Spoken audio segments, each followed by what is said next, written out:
10월 13일 날마다 주께로 함께 하시겠습니다. 오늘 본문은 누가복음 7장 18절부터 35절까지입니다. 배우들이 공연을 준비합니다. 오랫동안 준비했고 이제 몸에 제법 익었습니다. 대사와 노래와 춤 모든 것이 거의 만족스럽게 준비되었습니다. 그런데 공연날에 무대에서 주인공이 연습했던 것과 다르게 행동을 하는 겁니다. 다른 모든 배우들은 당황하기 시작했습니다. 주인공이 하는 행동을 이해하지 못했습니다. 관객들도 혼란스러워하고 있습니다. 오늘 예수님은 자신의 그 하는 일이 사람들이 기대했던 것과 달라서 생기는 문제를 다루고 있습니다. 물론 예수님이 아주 돌발적인 그런 행동만 하시는 것은 아닙니다. 같은 스토리 안에서 그러나 다르게 더 효과적이고 또 더 적절하게 그렇게 행동을 했는데 그들이 연습했던 대로 또 그들이 생각했던 그 방식대로가 아니라서 모두가 당황하고 있는 것입니다. 1번 보게 되면은 세례 요한의 제자들이 예수님께 와서 질문한 내용은 무엇입니까? 19절 보게 되면 요한이 그 제자 중 둘을 불러 주께 보내어 이르되 오실 그이가 당신이오니까 우리가 다른 일을 기다리오리까 하라 하매. 이걸 가지고 신천지에서는 요한이 예수님을 배도한 것이라고 그렇게 배도자로 이렇게 보는데요. 전혀 그런 것은 아닙니다. 예수님이 연극의 주인공이 되신다라는 사실을 의심하는 것이 아닙니다. 예수님이 하나님 나라의 왕으로 오신 사실을 의심하는 것이 아닙니다. 다만 그의 행동이 나의 생각과 다르다라는 것입니다. 혹시 주인공이 대본이나 배역을 잠시 동안 잊어버린 것은 아닐까, 그러한 생각이 드는 것입니다. 요한이 세례를 줄 때 장면을 보게 되면 예수님은 종말과 그 구원을 한꺼번에 집행하는 그러한 왕이셨습니다. 누가복음 3장 9절에 보게 되면 이미 도끼가 나무 뿌리에 놓였으니 좋은 열매를 맺지 아니하는 나무마다 찍혀 불에 던져지리라. 그가 기대했던 것은 지금 당장에 악인이 불로 심판을 받아야 되고 또 의인들이 즉각적으로 해방을 경험해야만 했습니다. 그런데 예수님이 악을 행하는 자에게 즉각적으로 심판을 내리지 않는다라는 것입니다. 강한 자가 와서 즉시 불과 성령으로 악인을 심판하신다고 했는데 전혀 그렇지 않습니다. 자신이 세례를 줄 때 선포했던 그 활동이 전혀 이루어지지 않는 것처럼 그렇게 보이는 것입니다. 뿐만 아니라 갇힌 자에게서 해방이 있어야 되는데 그런데 여전히 의를 위해서 싸운 자들은, 그런 신실한 자들은 감옥에 갇혀 있습니다.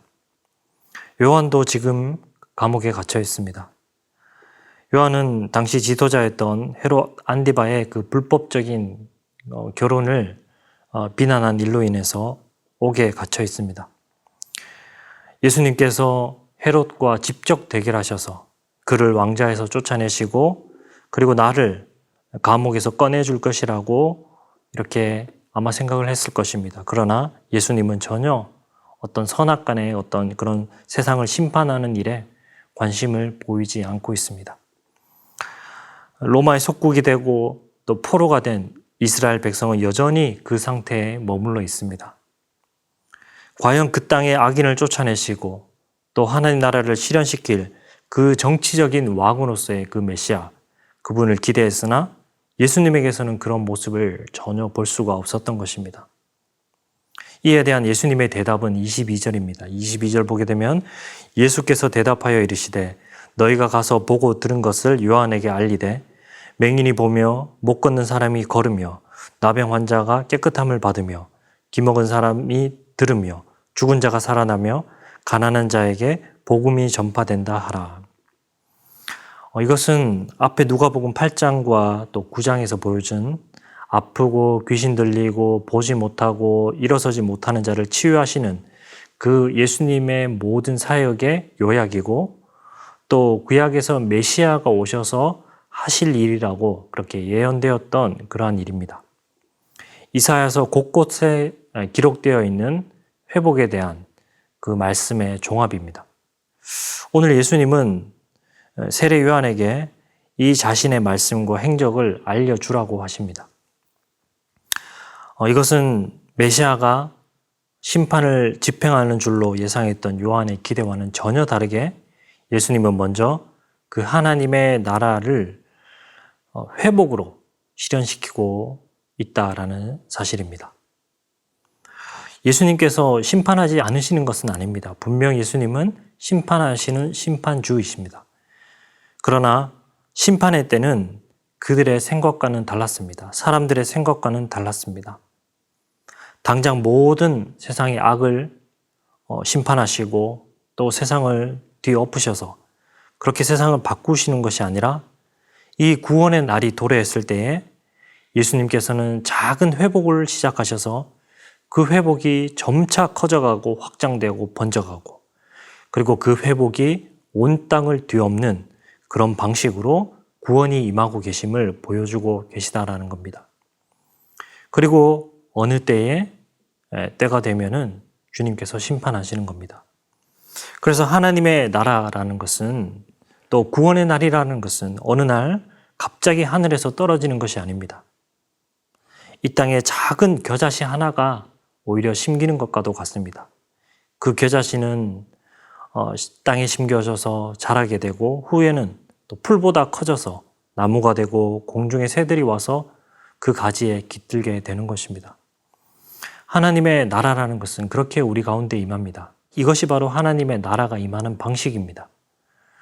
우리는 작은 것을 무시하는 그런 경향이 있습니다. 그러나 하나님은 우리를 심판하시기에 앞서서 은혜를 베푸십니다. 우리 안에 작은 그 회복의 변화부터 시작하게 하십니다.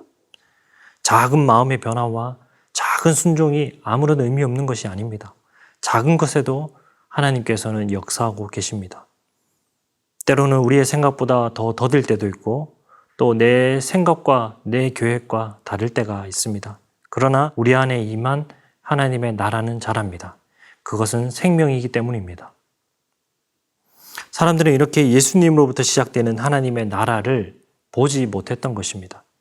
그들이 원하고 그들이 기대하는 것을 보려고만 했지 예수님으로부터 시작된 이 회복의 하나님 나라는 보지 못했습니다. 예수님이 질문하고 있습니다. 24절을 보게 되면 너희가 무엇을 보려고 광야에 나갔더냐? 그들이 왜 광야에 나갔습니까? 주말에 또 그들에게 시간이 날 때 흔들리는 갈대나 구경하라고 그렇게 광야에 나갔습니까? 아니면 화려하고 멋진 옷을 입은 사람을 구경하려고 광야에 나갔습니까? 만약 그랬다면 장소를 잘못 고른 것이죠. 그들은 다름이 아닌 선지자를 보기 위해서 광야로 나갔습니다. 그런데 그 선지자가 선포한 내용, 광야에서 선지자가 선포한 그 내용과 그 예비했던 그 메시아에 대해서는 제대로 보지 못하고 또한 관심도 없었던 것입니다. 그래서 5번의 질문처럼 우리도 그렇게 복음의 능력을 제대로 보지 못할 때가 참 많이 있다라는 것입니다. 세상적인 관심에 사로잡히거나 내 기대와 또 내 생각과 다를 때, 또 그것을 앞세울 때 정작 말씀이 가리키는 그 예수님과 그 하나님 나라를 보지 못할 때가 참으로 많이 있다라는 것입니다. 오늘도 우리가 이것을 돌아보기를 원합니다. 우리가 언제 약해집니까? 우리의 믿음이 언제 흔들립니까? 다른 것이 아니라 내 생각과 내 기대와 다를 때 우리의 믿음은 많이 흔들립니다. 요한조차도 자칫 자기 기대와 달랐을 때 그렇게 흔들렸다라는 사실을 우리가 기억하시고 우리도 하나님 나라 앞에 무엇보다도 가난한 그런 마음을 가지고 겸손하게 그 하나님 나라를 따라가시고 겸손하게 주의 말씀을 들을 수 있는 저와 여러분들이 되시기를 소원합니다.